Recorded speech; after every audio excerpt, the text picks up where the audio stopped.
L'événement de l'Isra et Al-Miraj eut lieu après une année très difficile pour le prophète, la perte de Khadija et de son oncle Abu Talib. Allah lui offrit un miracle, un voyage nocturne depuis la Mecque jusqu'à Jérusalem, Isra, puis une ascension vers les cieux, Miraj.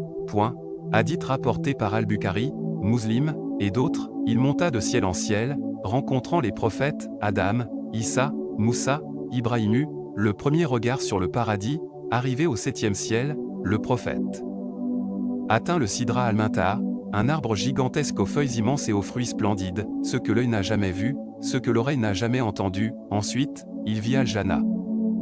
Le paradis, il entendit les plumes des anges écrivant les destins, les rivières heutaient les palais du paradis, il vit 4 fleuves jaillissant du paradis, 2 visibles sur terre, le Nil et l'Euphrate, 2 invisibles, réservés au paradis, il vit des palais gigantesques en or et en perles, construits pour des compagnons, un palais pour Omar ibn al-Khattab, tellement immense qu'il ne voulut pas entrer par respect pour sa pudeur, un autre pour Bilal, dont les pas étaient entendus au paradis, c'est eux que les habitants du paradis disent, hadith, les gens du paradis diront, louange à Allah qui a écarté de nous la tristesse, ils diront aussi, plus jamais nous ne connaîtrons la mort. Le prophète vit que, les gens du paradis auront une beauté parfaite, leur cœur sera pur, sans haine ni rancune, les femmes du paradis heutaient les enfants, il vit les houris, créatures pures créées spécialement pour le paradis, il vit les enfants morts en bas âge jouant au paradis, selon un hadith.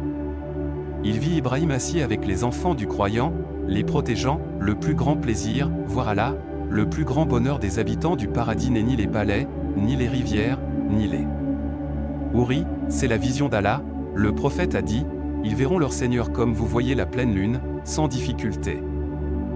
Comment entrer? Le prophète a dit, tout le monde entrera au paradis sauf celui qui refuse. Les Sahaba demandèrent, qui refuserait? Il répondit, celui qui m'obéit entrera au paradis.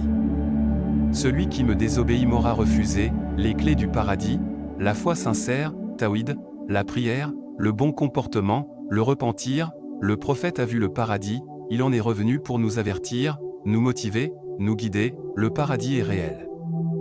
Sa porte est ouverte, mais l'effort est entre nos mains, que Allah nous fasse parmi les gens du paradis, dis Amin en commentaire. Partage ce rappel pour que d'autres soient touchés.